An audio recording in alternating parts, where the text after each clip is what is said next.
വിദ്യേട്ടത്തി എന്റെ വന്ദനയെ കള്ളിയാക്കാൻ വേണ്ടി നോക്കിയതാ അല്ലേ?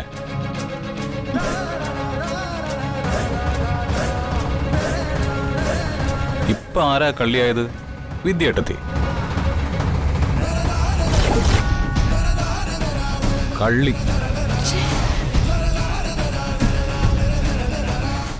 കള്ളി കള്ളി. ആ ഇതേ, എനിക്കൊന്ന് പടക്കം പൊട്ടിച്ച് ആഘോഷിക്കണം. വാ വന്ദനെ, വാ വാന്ന്. ചാടി.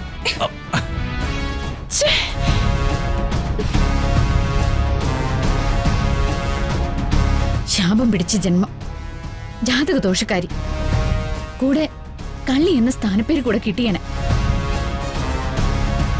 വന്ദനെ, ജഗൻ ബുദ്ധിപരമായിട്ട് ഇടപെട്ടില്ലായിരുന്നെങ്കിൽ അതും സംഭവിക്കുമായിരുന്നു. ജനിച്ചു വീഴും മുന്നേ ഹരിതയുടെ കുഞ്ഞിനെ കൊന്നവളെന്ന പേരുണ്ടല്ലോ. ഹരിതയും കൂട്ടുപിടിച്ച് വന്ദനയെ കൊടുക്കാൻ ഇറങ്ങി തിരിച്ചതാ വിദ്യേട്ടത്തി. എന്നിട്ട് എന്തായി? അവര് കുഴിച്ച കുഴിയിൽ അവര് തന്നെ വീണു. ഇനി പെട്ടെന്നൊന്നും അവര് പുതിയ അടവുകളായിട്ട് ഇറങ്ങില്ല. ആ രീതിയില്ല അച്ഛൻ കരണം പൊളിച്ചത്. ഞാൻ അതല്ല വന്ദനെ ആലോചിക്കുന്നത്. ഞാൻ വന്ദനെ ഇഷ്ടപ്പെടുന്നതിൽ ഏറ്റവും കൂടുതൽ സന്തോഷിച്ചിരുന്ന ആളും എന്നെ സപ്പോർട്ട് ചെയ്തിരുന്ന ആളും വിദ്യേട്ടത്തിയാ.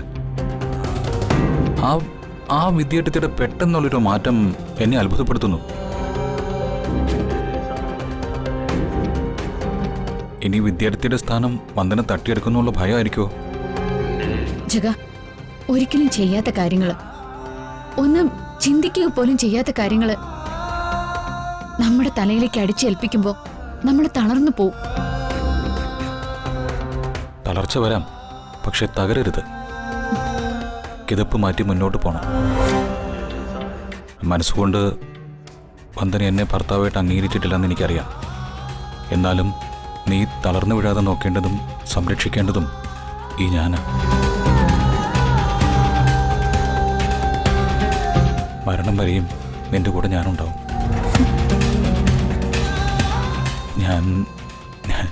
ഞാൻ ആദ്യമായിട്ട് ഇഷ്ടപ്പെട്ടത് നിന്റെ ബാഹ്യമായ സൗന്ദര്യമല്ല. ബാഹ്യമായ സൗന്ദര്യം ഒരു പുരുഷനെ ഇത്രത്തോളം അടുപ്പിക്കില്ല. നിന്റെ ഡ്രസ്സിങ്, നടത്തം, സംസാരത്തിലെ വിനയം, എന്തും സഹിക്കാനുള്ളൊരു മനസ്സ്, ഇതൊക്കെയാ എന്ത് വില കൊടുത്തും വന്ദനെ സ്വന്തമാക്കണമെന്ന് എന്നിൽ ഉറപ്പിച്ച ഘടകങ്ങൾ.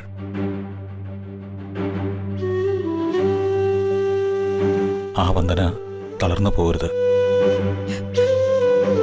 ഒരു ജന്മത്തിൽ അനുഭവിച്ചു തീർക്കാനുള്ള വേദനകളൊക്കെ അനുഭവിച്ചു തീർത്തവളാ ഞാൻ.